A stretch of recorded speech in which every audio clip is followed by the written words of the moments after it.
Thank you for being here. New thing for me, I've never really hosted an interactive discussion, so let's see how it goes. With an interactive discussion, request is speak up. Not when you think you have a fully formed phrase, but got reactions, jump in and talk. My name is Kees Leune. I've been in higher ed for way too long. And one of the things I do in higher ed is teach. Primarily, I'm not a professor. I'm the information security officer for a local college, but every now and then they ask me to come out and teach a course. So as I do that, because I like doing it, I always get these feelings like we need to do better. And last year at Source, we had a panel discussion in which we discussed what it is that higher education can do in teaching and training for information security, but also in terms of research. And this is really a continuation of that. So, I'm an educator, I'm a practitioner.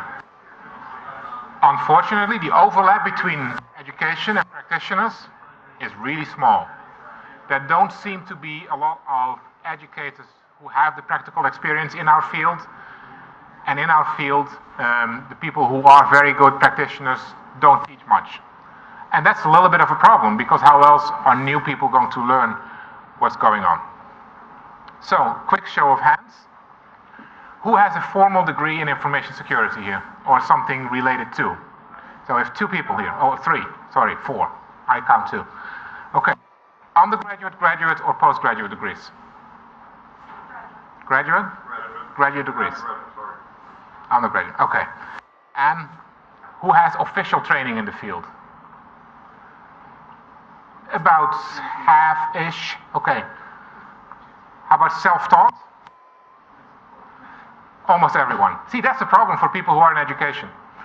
We want to teach this stuff, yet everyone goes out and does it on their own. That's not how schools work. So what are we doing wrong? That's what I'm trying to learn, and hopefully I have a little bit of an answer for you. So, why don't we do this in school? Why don't we go to professional training? Any suggestions, calls out, ideas? Cost? Too expensive? Jack? Well, for us old parts, there wasn't a relevant degree back in the Stone Ages. Back in the Stone Ages, we didn't use computers yet? Okay. Agreed. Agreed? Good. Was it better then? No, it's better or worse. It was a different model that exists. Right. In the embryonic Exactly. stage. Which is kind of interesting, because when you look at the stuff that we teach, it goes back to the early 1970s. People talking about things like orange books, rainbow series. That's the stuff that people teach in school. And there is some truth in it, because you kind of need to know a little bit about what's in there. But it really comes back to boring. There is really not much of a challenge very often in what we teach in colleges. It's ancient theory, ancient at least in our perspective. Rainbow books, role-based access control is probably the newest thing we've had. Role-based access control has been around since the early 1990s as a theory. Well before that, it was already used in practice. One of the things we keep in mind is that when we're talking about research, there's two approaches to it. Doctors look at phenomena, or physicists, and try to explain why that phenomenon exists. Engineers try to look at something and make it better, and we're engineers. We're not necessarily researchers in many cases. So we're trying to figure out how to make things better, not why things are the way they are. But the things that we teach often have little or no practical relevance. I can teach forever about discretionary access control, mandatory access control, role-based access control. I can talk about authentication, single factor, dual factor, all the kind of stuff, and before you know it, everyone is like, ugh, can we get this over with and start doing something? Then you get the comments, oh, it's not technical enough. And as soon as you make it a little bit more technical, people go, oh, it's too technical. Which is both true.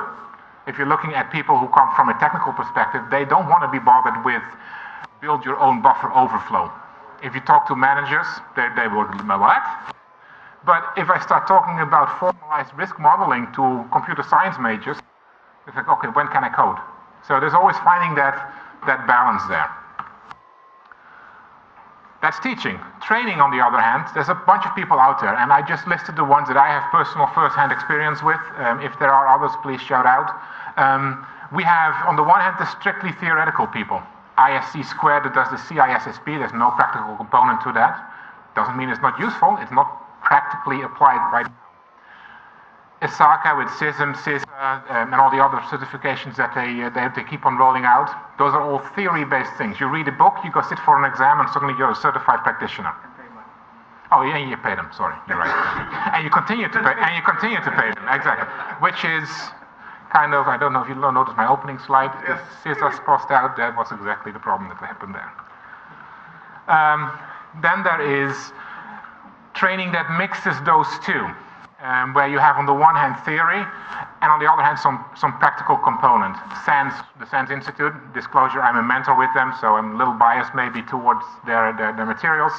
But we typically do a bunch of theory followed by hands-on exercises or a half day or a full day type lab event. Offensive security, theoretical training, self-study, great company based out of Israel. But if you want to be certified, it's a 24 or maybe sometimes 48-hour challenge where you get access to a dedicated environment.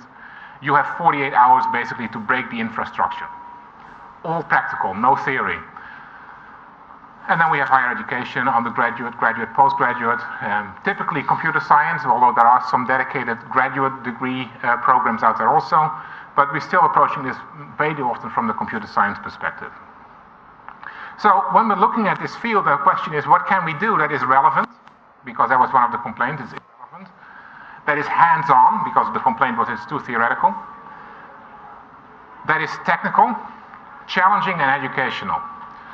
So right now I'm going to omit for this particular talk all non-technical computer security training. So if you want to do formalized risk models, a capture the flag session as what we'll end up with is probably not all that useful right now. Well, it turns out I wasn't the only one thinking about this stuff. In higher education, there's actually the people who train teachers. They've been talking about this in different words. They're talking about high-impact pedagogy. They're talking about experiential learning. And basically what it means is teaching that works and hands-on training, briefly.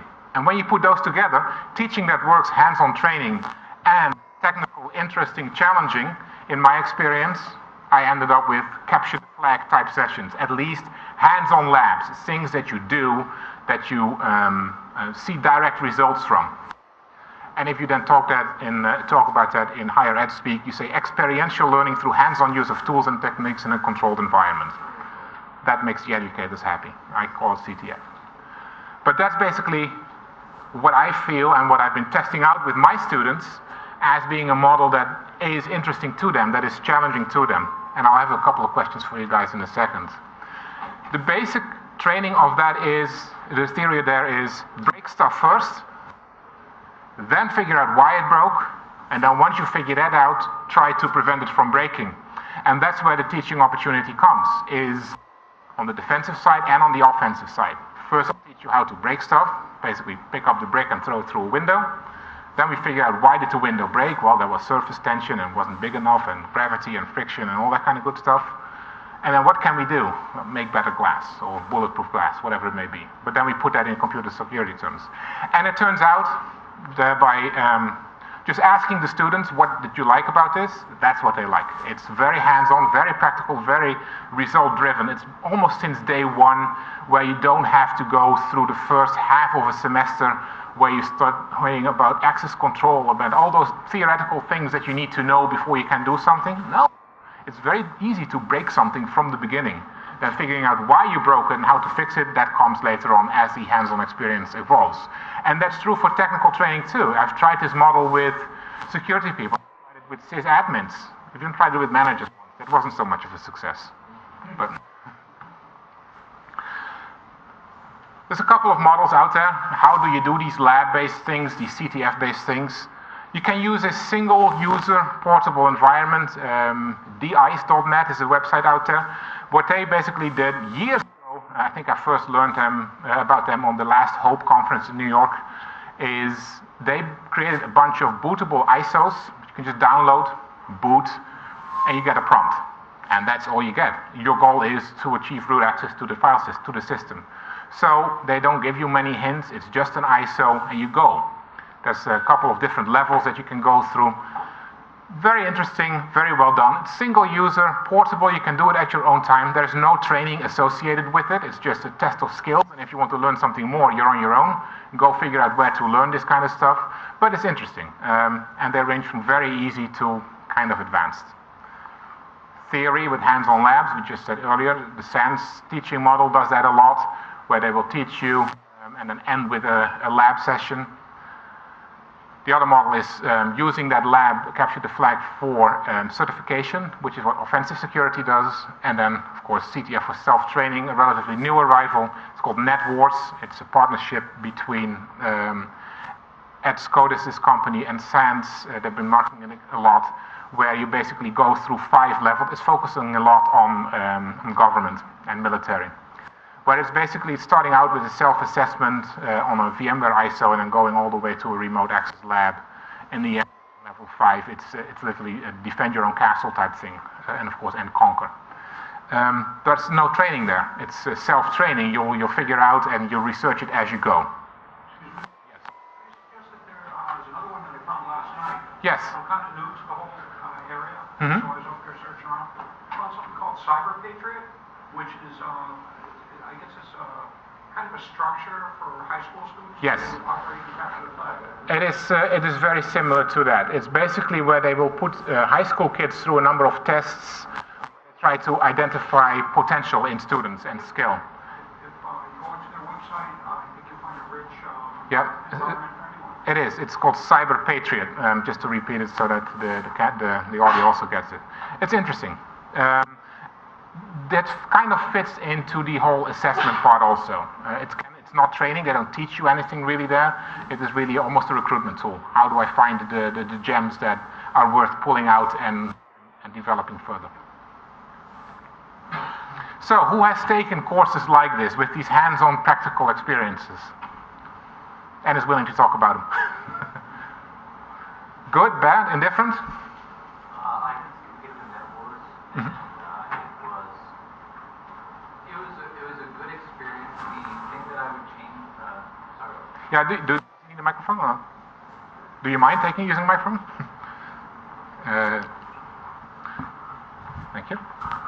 I did the NetWars competition, and the one issue that I had with it was that it was permissible within the rules to lock down the boxes and it was permissible to lock down the boxes and prevent others from attacking the same targets, which, in my opinion, prevented others from being able to complete the same challenges, even given the knowledge or capability to do so. I prefer when capture the flag exercises allow people, no matter what stage of the game or what level of experience, to be able to have the same capability to exploit, to learn from the challenges as others. Excellent. Thank you for that feedback. Yeah, one of the things that is also very common in these capture the flag type exercises is that there is a no denial of service rule. I think that's fair, especially if you're playing in collaborative environments. How far did you get? What level? I was in the very early on. Okay. Before there were Levels? Yeah. But I made it pretty deeply and actually went to the in-person final round. Oh, nice. Very good. Interesting. So I'm going to say it really depends on why you're playing a capture the flag competition in the first place. There's a lot of differences between something that's, say, targeted more at an educational or learning environment versus where schools teach that. Full disclosure, I play in pretty much every CTF I can get my hands on, as well as help run a number of CTFs. Awesome. Yep. What is the most challenging part of doing it though? Why would you say, I really like this, which is that? So why do you really like doing the CTS? What's the rewarding part about it? For me, it's a challenge. Mm-hmm. It's a challenge that's concentrated generally in a short period of time, so it's very focused. Yeah. And basically, here's this challenge. Go break it, go defend against it, whatever it is. So it's addressing that part where normal teaching is very boring. If it takes a very long time, you can... It's not just that. It's also applying... The hands-on, the relevant server. Be hands-on. That way, it's more realistic than often classroom education and learning. That, And yes. it provides for that accelerated growth and learning environment. Absolutely. It's a challenge, so all of a sudden I need to figure out how to solve it, which in a day-to-day role, day-to-day job, I may never come across, or solve it by going and talking to someone else, etc. Right, or in your day-to-day job, you need to solve it and you see it for the first time, where in the CTF you may have experienced it before. Right. Any other feedback on that? Why, yeah? You also learn the tools and the concepts, Mhm. what can go wrong, how to get it running correctly, what does and what doesn't work, specifics on what you're doing.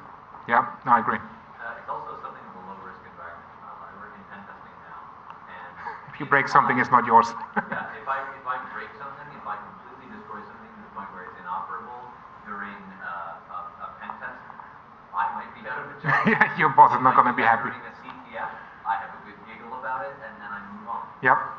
Well, and that brings us to here, like, why are you doing this? What is the goal of the environment that you're trying to set up or participate in? Are you trying to do it as a competition to test your skills against those of others? Are you trying it out as a proof of concept? There is nothing wrong with setting up a lab like this where you want to try those new exploitation techniques or the new tools that you just found in a controlled environment where if you blow something up, it's, oh well, I'll reboot it and we're back to normal, rather than, oops, we just lost $100,000, which is bad in most cases. Do you do it for training purposes? Are you trying to teach someone how to do it or how not to do certain things, which is often even more difficult? Or is it entertainment? Is it just kick back with a bunch of friends and have fun? All of them are options. So when you are going to set this up, you need to know that. So the first decision, if you are going to develop a CTF environment, is are you going to use physical or virtual equipment? And there are drawbacks and benefits to both. If you blow up a virtual machine, you hit reboot and you're back to normal.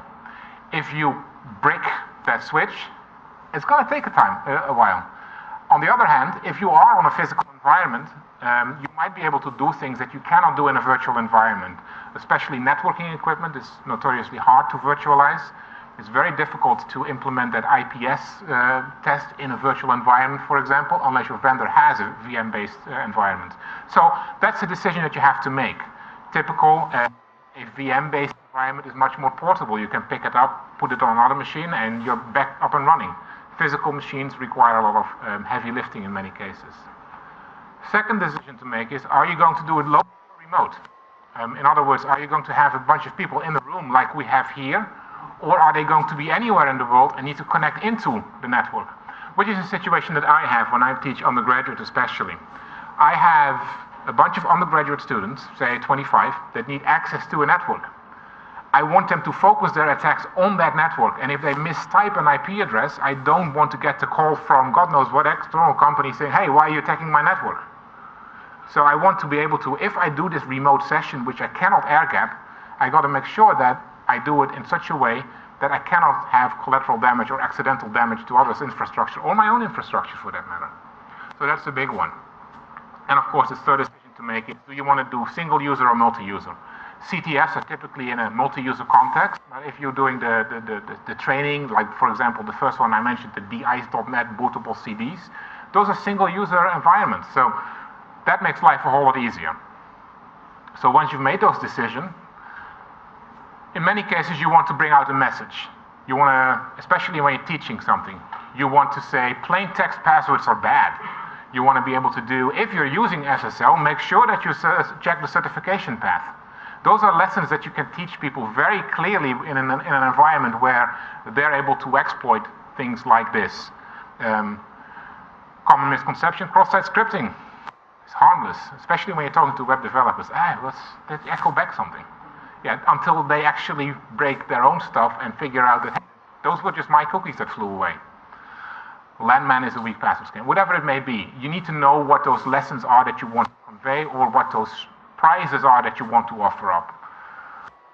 I found that telling a story is very, very helpful. So if I am setting up a CTF, I usually have a story written. John is a senior DBA who is approaching retirement but feels that he's underpaid. John has been in this position for 19 years. Well, what does that tell you? I have been doing it like this for 15 years, and I'm not going to change because of this new technology type stuff. Seen it in real life. Sarah is a 19-year-old intern who's helping out the office manager. She has a whole lot of friends with who she likes to stay in contact via Facebook and Twitter. So either they're clues as to where to focus your attacks, or you're blowing smoke, which is also a possibility in a CTF. Peter is a departmental manager. He's a road warrior who needs access to everything at all times. Great, one of those. And then you can start telling a story about your infrastructure, which just has a lot of details in here. Where, for example, talking about a server on the network with a specific IP address, it has all kinds of stuff, and there runs a job runs on it that if you do a man-in-the-middle attack on layer 2 type thing or poisoning, you would be able to find. So I haven't built anything yet. I'm just telling the story, setting the stage, describing the infrastructure that I want to build, and after I do that and I have everything in place, then I can start building that environment on which these things can take place. I can start combining operating systems. I can put in middleware and like, oh, let's throw in a MySQL server, a Postgres server, and an MS SQL type thing that God knows what. Applications, I'm running Apache and IIS, and on top of that, I'm using some kind of shopping cart software. And I'm starting to play with configurations. I'm starting to play with users with weak passwords. I'm starting to do all kinds of things. And then I'm going to throw in like automated FTP jobs, SSH scripts with or without forced commands that I can leverage, because an automated SSH script probably doesn't have a key, but it does get me into a server. But that's the kind of stuff that you can then start playing. And all of these things happen in real environments. And until you show people how bad it really is in those environments, there's not much that they will do to stop it. Yes? This is interactive, can I jump in? Yes, at any time. Oh, yeah. See if we can prevent it from feedback. So I'm looking at all this, and it's really cool how you've laid it out but it seems like you're targeting security professionals. And so I'll just form a proper question. So what I'm kind of curious is, how can this expand into in a realm, because I can assure you, I teach developers all the time, that this would go over most of their heads. And so I'm curious how this could be expanded into a way that people can get something. Just to piggyback on what he said, I was just down in DC last weekend at the Living Social headquarters, and they basically take people out of HR off the street, and they're doing CTF in a place in the basement called Fishbowl. Right. Well, they're kind of doing what you're saying. It's not targeted towards security, but just for anybody. Okay, let me jump into this then.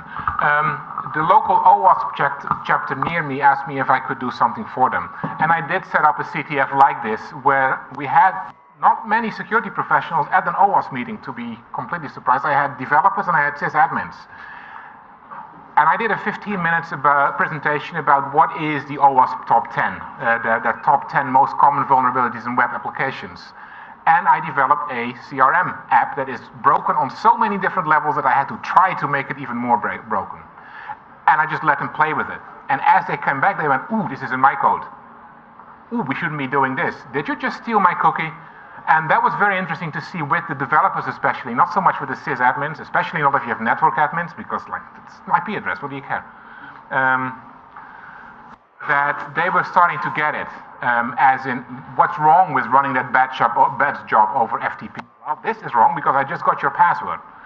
And not so much focusing on all the theory, but just on the outcomes.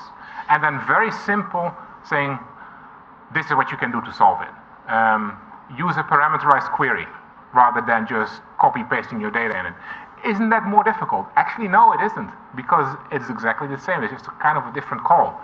And that turned out to be very eye-opening for them, to the fact that it's now done it 3 times in a row. They just asked me to come back with that for OWASP. And I think that was even more interesting than talking to people like you here, security guys who know what they're talking about and are struggling with, why can't these developers just get it? Because they've never seen it happen. They've never seen the consequences of what happens when you leave that cross-site scripting in your software and someone walks off with your cookies and goes into your Gmail type thing. And that turned out to be very eye-opening to them. Well, then it's, of course, especially with these OWASP meetings, kind of difficult to see if they get it and walk out and fix their own code going back, because it is true. It is very much managed out of scope in many cases. Like, we need to go to market now, so forget about all the security stuff, just get it to work. Well, if you're aware of that from the beginning, you can put those things in correctly. And we did that in a setup like this, where we had a bunch of virtual machines tied together. where basically there were a couple of different lessons that I wanted to show them, like don't use plain text as a pop, for example. One PC was popping from another PC while the machine also had pop S open. Oh great, we'll just change everything to pop S. Yes, but you're not using certificate validation, so it doesn't really make a difference because you're letting everything go through anyway. Oh, that's bad, isn't it? Yeah, it is. But, and then you start talking from vulnerability to risk, where you start saying, you know what, this SSL stuff is interesting, the man-in-the-middle stuff is important, but you have to be on the same VLAN to be able to do certain things, on the same local network, I should say, layer 2 broadcast domain. So, as you start managing and explaining to things like, oh, is that what my sysadmins mean when they talk about broadcast domains? Yes, that's what they mean. So there are other things that you then have to explain to them, but just that eye-opening moment where they realize, I just got his password. That usually flips the switch and at least gives them 10 more minutes to think about, next time that I'll build a new app, I'll try to think of that. And the one thing is that the only way that you can get these people in a room like that is if they enjoy doing it. And we're all technical people, we all have our inner geek, we all like to play games, and the way to unlock those inner geeks is by playing those games, and the CTF in the end is a game that has very measurable outcomes.